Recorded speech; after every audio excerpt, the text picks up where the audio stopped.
Hello, I am here in Hyalite Canyon looking at Hyalite Creek, and the first concept I'd like to go over is boundary stress and critical shear stress. Boundary shear stress is a measurement of shear stress that the secondary flow of the river puts on the bed. So there is the primary flow and the secondary flow in a river. And the primary flow is what you see, it's just on top moving downstream. And then the secondary flow is more of it's a wave that kind of is going and then it cuts under or moves laterally.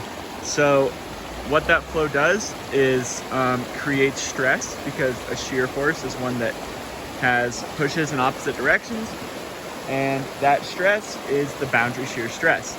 Now the critical shear stress is actually what begins to cause incision. And critical shear stress is a threshold at which the boundary shear stress reaches, where it starts to cut into the bed and erode the bed. And you can see that's what's happened with this entire canyon. The river used to be up at that height, and now it has slowly cut through. And it's still doing that as the river exceeds critical shear stress. The second concept that I'm looking at is stage-discharge relationship.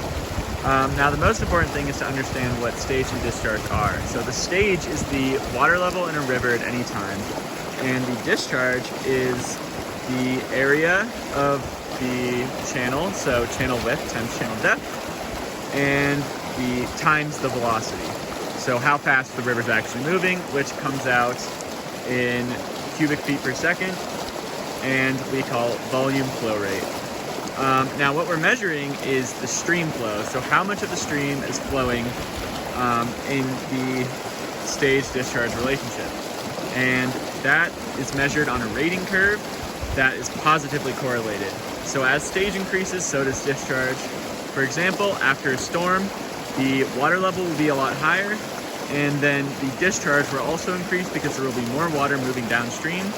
There will be more velocity or more area due to the water rising.